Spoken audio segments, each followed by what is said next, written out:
I'm Bruce Marshall.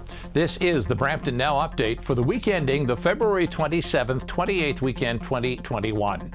Coming up, Peel Region getting ready for vaccine rollout with 7 vaccination sites across the region ready to go. Testing sites are ramping up to help manage case capacity as we go.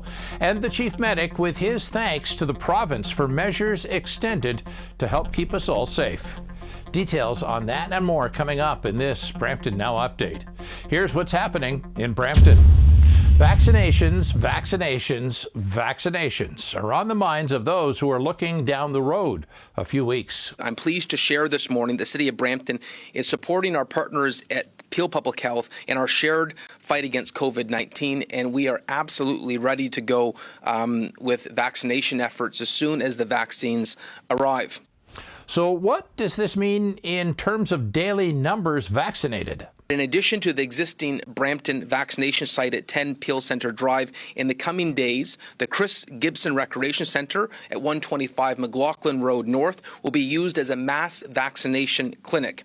And the Save Max Sports Centre, formerly known as the Brampton Soccer Centre, will be an additional vaccination clinic at 1495 Sandalwood Parkway. So initially, based on the vaccines we anticipate, these facilities, there's going to be 7 vaccination centers throughout Peel Region. They'll be able to vaccinate 20,000 residents a day. And Mayor Brown suggests they may be able to double those numbers eventually.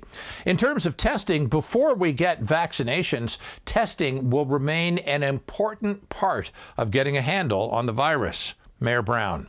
And so you can get tested right now at the Brampton Lawn Bowling Facility, at the Flower City Community Campus, the Ebenezer Community Hall, Embassy Grand COVID-19 testing site, the Queen's Square COVID-19 Cold and Flu Clinic at Snell Grove Community Center, the Professors Lake Recreation Center, and the My Health COVID-19 community testing at 2260 Boulevard Drive East. The constant fight with the province over sick days was something Brown talked about again this week at the city's news conference.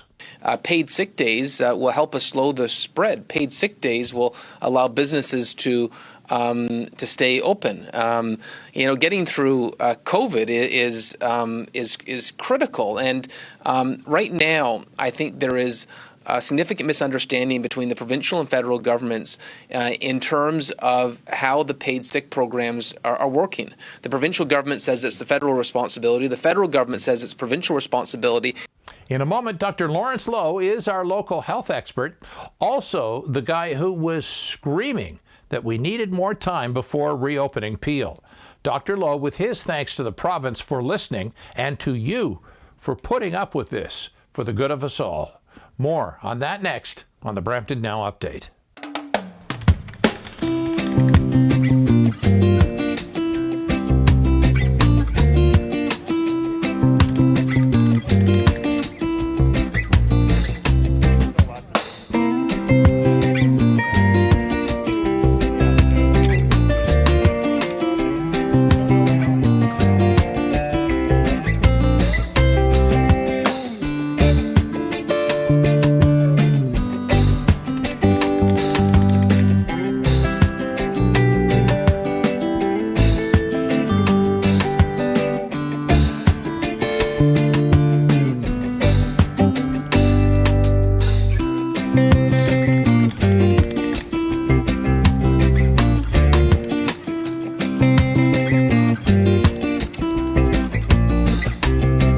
This is the Brampton Now update. I'm Bruce Marshall. Dr. Lawrence Lowe is Peel's chief medic. His job is not to be popular. His job is to be right. And he thinks the province made the right call.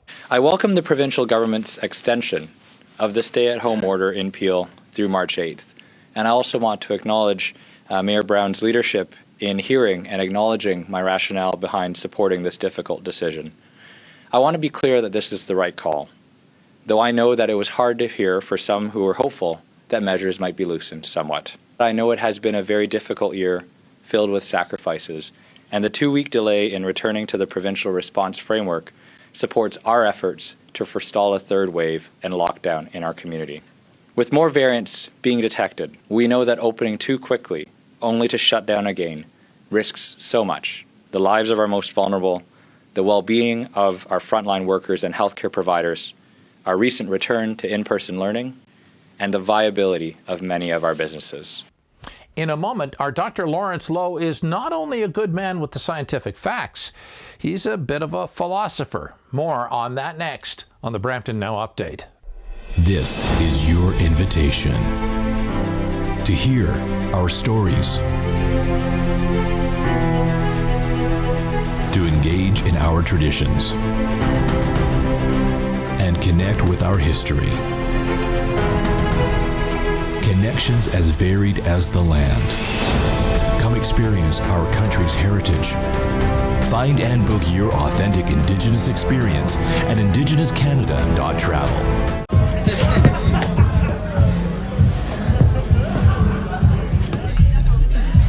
Is going to a party really worth it? Putting yourself at risk puts everyone at risk. Help limit the spread of COVID-19. I'm Bruce Marshall. This is the Brampton Now Update. Peel's chief medic, Dr. Lawrence Loh, got a bit philosophical at the news conference Wednesday this week. As someone who served in the emergency services, I know that you got to keep your head down.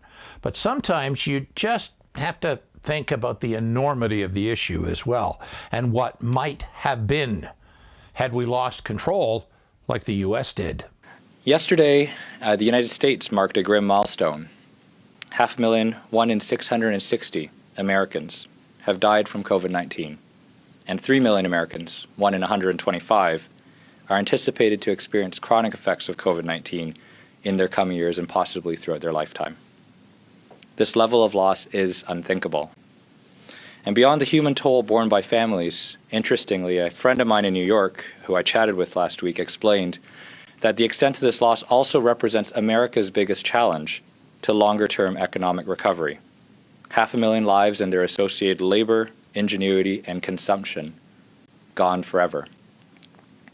Our thoughts lie with those who have loved ones or who have faced the ravages of this disease here in Peel and throughout the world, and we are confronted with a poignant reminder that there is truly no economy without health.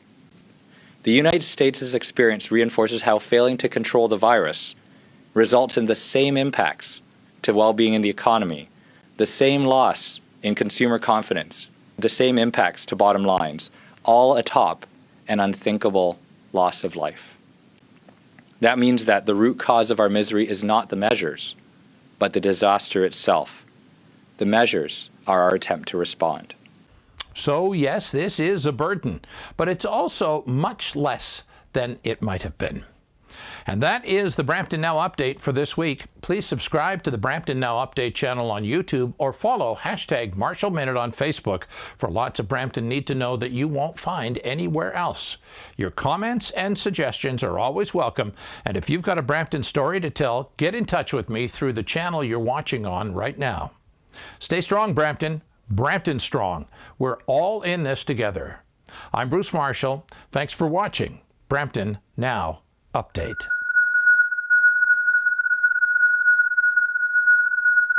Quiet, numbskulls, I'm broadcasting.